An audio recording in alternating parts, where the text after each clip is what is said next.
చేయాలి. ప్రస్తుతం ఈ ప్రపంచంలో పిల్లల పరిస్థితులు ఎలా ఉన్నాయంటే చాలా విపత్కర పరిస్థితుల్లో ఉన్నాయి. నేను ఈ ప్రపంచం మొత్తంలో 2.2 బిలియన్ల మంది పిల్లలున్నారు. రీసెంట్గా రిలీజ్ అయిన స్టాటిస్టిక్స్ ప్రకారం 2.2 బిలియన్ల మంది పిల్లలు ప్రపంచంలో ఉన్నారు. అలాగే ఇండియాలో 400 మిలియన్ల మంది పిల్లలు ఉన్నారు. ఎంతమంది? 400 మిలియన్ల పిల్లలు. అంటే ప్రతి 3 ఒక వంతు పిల్లలే ఉన్నారు. 3 ఒక వంతు పిల్లలే ఉన్నారు. దాదాపు సంవత్సరానికి 133 మిలియన్ల పిల్లలు పుడుతున్నారు. సంవత్సరానికి 133 పిల్లలు పుడుతున్నారు. అయితే ఈ పిల్లల పరిస్థితులు ఎలా ఉన్నాయి? అందరూ ఆత్మీయంగా ఎదుగున్నారా? అందరికీ దేవుని వార్త అందుతుందా? ఒకసారి చూద్దాం. ఇందులో ప్రపంచవ్యాప్తంగా వీధుల్లో పిల్లలు, అంటే వీధుల్లో పెరిగే పిల్లలు, అంటే వాళ్ళకు ఒక ఆలన పాలన, చదువు, కూడు గూడు ఇవేమీ ఉండవు. ఎక్కడంటే అక్కడ పడుకోవడం, ఏది దొరికితే అది తినడం. అలాంటి పరిస్థితుల్లో 100 నుండి 150 మిలియన్ల మంది పిల్లలు ఉన్నారు. ఎంతమంది ఉన్నారు? 100 నుండి 150 మిలియన్ల మంది పిల్లలు ఉన్నారు. ఇది యూనిసెఫ్ అంచనా. యూనిసెఫ్ అంటే చిల్డ్రన్స్ ఫెలోషిప్ అన్నమాట, ఇంటర్నేషనల్ వైడ్గా చిల్డ్రన్స్ ఆర్గనైజేషన్ యూనిసెఫ్. సో వాళ్ళు డిక్లేర్ చేసింది ఏంటంటే వీధి బాలలు లేదా వీధుల్లో పిల్లలు ఎంతమంది ఉన్నారంటే ప్రపంచవ్యాప్తంగా 100 నుండి 150 మిలియన్ల మంది ఉన్నారు. అలాగే బాల కార్మికులు, అంటే చైల్డ్ లేబర్ పిల్లలు, చాలా యాక్ట్స్ వచ్చినాయి చైల్డ్ లేబర్కి. చాలా చోట్ల మనం చూస్తూ ఉంటే, చాలా కొట్లల్లో, చాలా చోట్ల పిల్లలు పని చేస్తూ ఉంటారు. పిల్లలు పని చేయడం అనేది చాలా నేరం. పిల్లలు వాళ్ళ పరిస్థితులను బట్టి పని చేస్తూ ఉంటారు కొంతమంది పిల్లలు. కానీ పిల్లలు అనే వాళ్ళు పని చేయాలా, చదువుకోవాలా? మీరు చెప్పండి. చదువుకోవాలి. కాబట్టి చైల్డ్ లేబర్ యాక్ట్ అనేది కూడా ఇంట్రడ్యూస్ చేశారు మన వరల్డ్ హెల్త్ ఆర్గనైజేషన్ వాళ్ళు, అలాగే చిల్డ్రన్స్ ఆర్గనైజేషన్ వాళ్ళు. బాల కార్మికులు ప్రపంచవ్యాప్తంగా 218 బిలియన్ల మంది ఉన్నారు. ఎంతమంది? 218 బిలియన్ల మంది. కేవలం మన భారతదేశంలోనే 6 కోట్ల మంది పిల్లలు ఉన్నారు. 6 కోట్ల మంది చదువుకోకుండా కేవలం పనులకే అంకితం అవుతున్నారు పిల్లలు. వాళ్ళు రోజంతా పనిచేసి ఆ డబ్బులు సంపాదిస్తున్నారు. కొంతమంది కుటుంబ పరిస్థితులను బట్టి పనిచేస్తుంటే, కొంతమంది వాళ్ళ పేరెంట్స్ వాళ్ళని డబ్బులకు అలవాటు చేసి అలాగ పని చేయిస్తూ ఉన్నారు.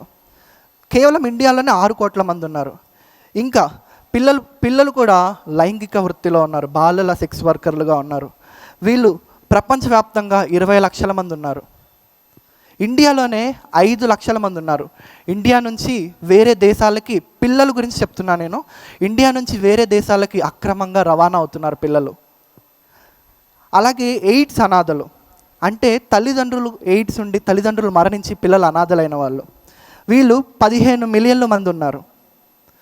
పేరెంట్స్ లేకుండా తల్లి కానీ తండ్రి కానీ మరణించి, ఎయిడ్స్ బారిన పడి మరణించి అనాథలుగా ఉన్న వాళ్ళు 15 మిలియన్ల మంది ఉన్నారు. 2 నుంచి 3 మిలియన్ల మంది పిల్లలకు కూడా తల్లిదండ్రుల నుంచి ఆ వ్యాధి సంక్రమించింది. ఇంకా ఈ క్యాడర్లోనే బాల సైనికులు అంటే వాళ్ళని కిడ్నాప్ చేసేసి వాళ్ళని అలా ఎక్స్పోర్ట్ చేసుకుంటారు. మన బార్డర్ ఉంటే ఆ బార్డర్లో ముందు వరుసలో పిల్లల్ని పెడతారు. ఎందుకంటే పిల్లలు ఇంకా వాళ్ళు చనిపోయినా వాళ్ళకి లెక్కలేదు, పిల్లల్ని పెడతారు. ఆ పిల్లల్ని ఇంకా బాంబులు ఇలాంటివి కలెక్ట్ చేయడానికి ఆ పిల్లల్ని వాడుతూ ఉంటారు. ఈ బాల సైనికులు 2 నుంచి 3 లక్షల మంది ఉన్నారు. ఇండియన్ 2 నుంచి 3 లక్షల మంది ఉన్నారు. ఇవన్నీ పక్కన పెడితే పిల్లలకి చాలా ఇంపార్టెంట్ ఏంటి? చదువు, లిటరసీ, అక్షరాస్యత. చాలామంది పిల్లలు బడికి వెళ్ళట్లేదు. పిల్లలు మీరందరూ బడికి వెళ్తున్నారా? Very good. బడికి వెళ్ళాలని ఎవరు గోల్ చేయొద్దు. చూడండి పిల్లలు, మీ తోటి స్నేహితులే వీళ్ళంతా. వీళ్ళకి అవకాశం లేదు, మీకు చక్కగా అవకాశం ఉంది. మీ పేరెంట్స్ మిమ్మల్ని బడికి పంపిస్తుంది ఎందుకంటే మీరు మంచిగా బాగుపడతారని. కాబట్టి ఎవరు బడికి వెళ్ళనని గొడవ చేయొద్దు. బడికి వెళ్ళని పిల్లలు ప్రపంచవ్యాప్తంగా 115 మిలియన్ల మంది ఉన్నారు. ప్రపంచవ్యాప్తంగా 115 మిలియన్ల మంది ఉన్నారు. అలాగే భారతదేశంలో కేవలం భారతదేశంలోనే 21 మిలియన్ల మంది పిల్లలు ఉన్నారు, బడికి వెళ్ళని పిల్లలు. బడికి వెళ్ళకపోతే ప్రాబ్లం ఏంటి? వాళ్ళు సరిగ్గా చదవలేరు, వాళ్ళు సరిగ్గా కమ్యూనికేట్ చేయలేరు, వాళ్ళు సరిగ్గా బిహేవ్ చేయలేరు. బడిలో ఇవన్నీ మనకు నేర్పిస్తారు. బడికి వెళ్ళని పిల్లలు దాదాపు 21 మిలియన్ల మంది ఉన్నారు. అయితే ఇవన్నీ క్యాడర్స్ అయితే మనకి ఇంకొక క్యాడర్ ఉంది. అది సువార్త అందిన పిల్లలు, అందని పిల్లలు. సువార్త అందని వారిలో మొట్టమొదట సమూహం ఏదైనా ఉంది అంటే పిల్లల సమూహం. మళ్ళీ చెప్తున్నాను, సువార్త అందని వారిలో మొట్టమొదటి సమూహం ఏదైనా ఉంది అంటే పిల్లల సమూహం. ఎక్కడైనా పెద్దవారికి మందిరాలు ఉంటాయి, పెద్దవారికి గ్యాదరింగ్స్ ఉంటాయి, పెద్దవారికి ఏ రకంగానైనా సువార్త అందుతుంది. పిల్లలకి పాంప్లెట్ ఇచ్చినా పిల్లలు చదవలేరు. కానీ పిల్లలకి సువార్త అందలేదు చాలా వరకు. దాని కొరకు ప్రయత్నాలు చాలా తక్కువ ఉన్నాయి. మొట్టమొదటి సమూహం పిల్లలదే, సువార్త అందని సమూహం. దాదాపు 80% మంది, 100% అనుకుంటే 80% మంది పిల్లలకి సువార్త అందలేదు. కేవలం 20% మాత్రమే సువార్త అందిన పిల్లలు ఉన్నారు ప్రపంచవ్యాప్తంగా. దీనికి రీజన్స్ చాలా ఉంటాయి. పిల్లలు కొన్ని దేశాలు ముస్లిం కంట్రీస్ ఉంటాయి, కొన్ని దేశాల్లో ఎలో ఉండదు. కానీ ఎలో ఉన్న మన దేశాల పరంగా కూడా చూసుకున్నా చాలా ఎక్కువ పర్సంటేజ్ ఉండాల్సింది, కానీ కేవలం 20% మాత్రమే పిల్లలకి సువార్త అందింది. మీరైతే చాలా ధన్యులు పిల్లలు, మీరైతే చాలా ధన్యులు. మీ అందరికీ దేవుని గురించి తెలుసు, దేవుని సువార్త తెలుసు, చక్కగా సండే స్కూల్కి వస్తున్నారు. ఇవి స్టాటిస్టిక్స్. అయితే వీటి కోసం మనం ఏం చేయాలి?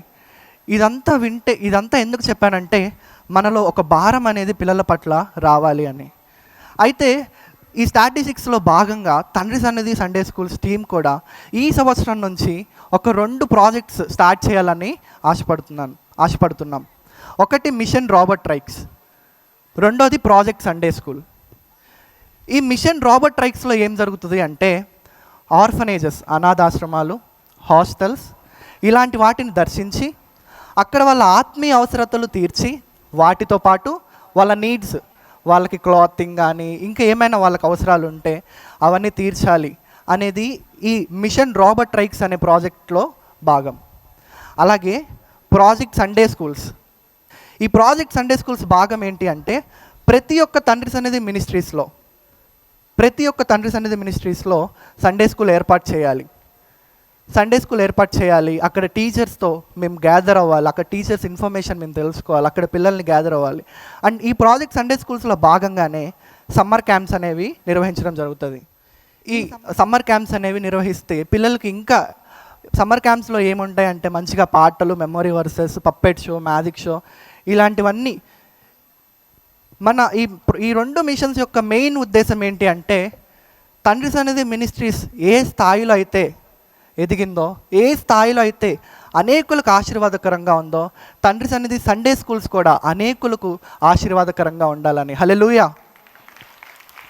అనేక మంది పిల్లలకి, అనేక మంది సంఘాలకి, అనేక మంది సండే స్కూల్ టీచర్కి మాదిరికరంగా ఉండాలని.